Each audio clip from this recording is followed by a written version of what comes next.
Kista ovariumnya 7 cm, mioma uterinya 8 cm, ada limfoma. Kira-kira 20 tahun yang lalu itu ada limfoma, itu enggak. Tapi udah cek ke dokter, hanya kelenjar lemak, tidak bahaya. Karena nggak bahaya, udah saya biarin. Tahun 2019, saya siklus menstruasinya nggak benar. Sering siklus panjang, mulai timbul nyeri. Waktu itu umur saya kurang lebih 40 tahun.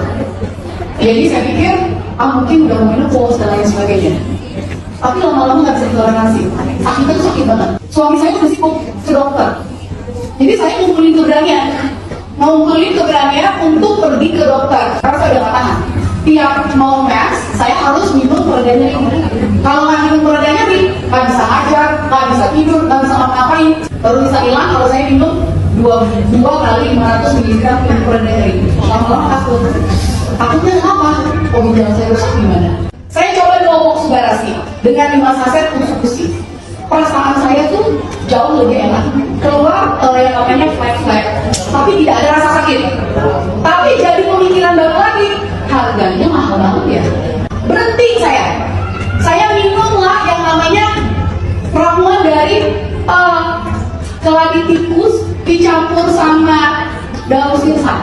Jadi saya perjalanan menuju saya akhirnya bisa berdiri di sini. Kalau lihat, mudah-mudahan Allah kasih kesembuhan sempurna. Jadi udah banyak yang saya lalui. Jadi saya minum tuh akhirnya 1 tahun. Kelihatannya ada progres. Tapi di Juni tahun 2002, kalau ibu lihat, saya masuk ICU. Kenapa? Ternyata miomnya menekan kantung kemih. Saya nggak bisa buang air kecil. 3 hari aja. Tapi udah hampir lewat. Jadi saya Rabu mulai gak enak, Kamis, Jumat, apa? Dibawa ke rumah sakit.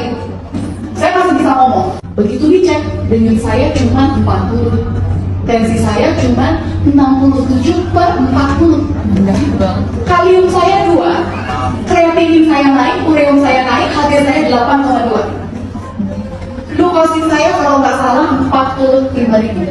Jadi tinggi semuanya. Dokternya yang nangani 3. Spesialis jantung, internis, 1 lagi objek. Karena anak saya bilang, sepertinya ibu saya punya miom. Karena siklus yang selama ini ada keluhan itu di menstruasi. Jadi dokternya 3-3-nya ngomongin, diperiksa, ini sepsis. Sepsis sudah terlanjur menyebar masuk ke dalam pembuluh darah, jadi semuanya terganggu. Dokter objeknya minta saya melakukan cek CA125. Ternyata CA125-nya ada di angka 345, normalnya cuma boleh 35. USG, foto torak dan lain sebagainya. Ternyata saya bukan cuma miom, koleksi. Saya punya kista ovarium.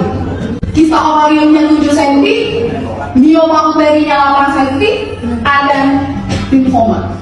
Jadi kurang-kurang gimana? Sebenarnya di awalnya udah ada, cuman saya tuh denial aja. Tensi sebenarnya udah gak benar. Dokternya ambil suami saya. Mereka bilang, suggestion yang paling harus dipertimbangkan oleh keluarga adalah buang indung telur saya, buang rahim saya. Enak dia bilang, kan ibu udah tua. Kok udah tua? Saya belum merasa tua dong. Perasaan saya. Terus dia bilang, udah tua, udah gede, buang aja. Tapi ini sekarang coba dia lihat, kalau cuma buang itu kista ovarium beserta indung telurnya sama rahimnya, kita di dalam ruang operasi itu kita mau siapin tim patologi. Kalau ternyata ibu ada tendensi itu ke arah CA, langsung buang indung telur 1 lagi, kelenjar getah ini, selesai operasi kemo. Stres lah. Suami saya cuma diam. Saya cuma dulu. Kalau saya orang muslim istighfar. Dokternya keluar, saya bilang sama suami saya, yang punya badan saya, pastor saya nggak mau ikutin kata dokternya, saya mau pulang.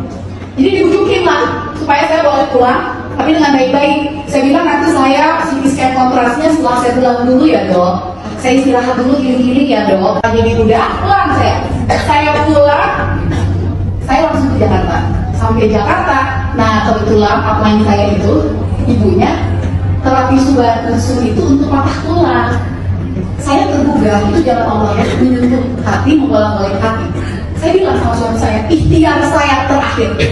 Saya udah daun-daun segala daun, jamu-jamu segala jamu, saya udah coba, ini ikhtiar terakhir saya. oke, mau nggak mau rumah sakit lillahi ta'ala. Saya coba sumbang usus. Karena siklus buang air kecil itu memang belum bisa kembali normal. Kalau lihat dari diagnosis dokternya, serem, udah sepsis, makrina, neoplasm, hari. Jadi awalnya katanya kanker darah, betul nggak kata dokter ya? Mungkin dokter lebih paham dengan medis ini. Saya bilang saya mau itu deh, saya minum susu. Dia ada dulu sekotak campur. Saya minum pertama saya minum satu hari. 10 hari saya merasa yang paling utama adalah nyeri berkurang, buang air kecilnya lebih lancar. Beli tambos, saya beli 3 sudah, 3 usuk. Terus saya tambah dosisnya. Saya minum 1 hari 2 kali. 1 sudah, 1 usuk pagi sore. Perkembangannya sangat signifikan. Pendarahan berhenti. Tadinya masih terus nyeri berkurang. Tapi kalau kemana-mana, kadang-kadang masih suka getar. Karena kan kayak ada yang lagi disimbangin di dalam perut saya ya. Kadang stabil, kadang nggak stabil.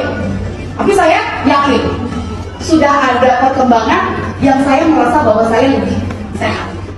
2 bulan terapi saya cek, alhamdulillah istilahnya hilang. Nggak sengaja, ada apa tunda. Tadinya itu segede telur ayam kampung, sekarang segede duit 500. Iya, jadi kan kalau dibilang sambil minum air, itu dia. Tanpa kita sadari tujuannya seseorang bisa meminum materi, ternyata ikut. Cek dong tensi saya yang selama ini tidak stabil, alhamdulillah normal. Jadi saya bilang sama suami saya, ternyata Allah masih kasih saya kesempatan. Gak ada yang gak mungkin kalau kita mau berusaha. Dan ternyata yang selama ini katanya mahal, gak mahal lagi.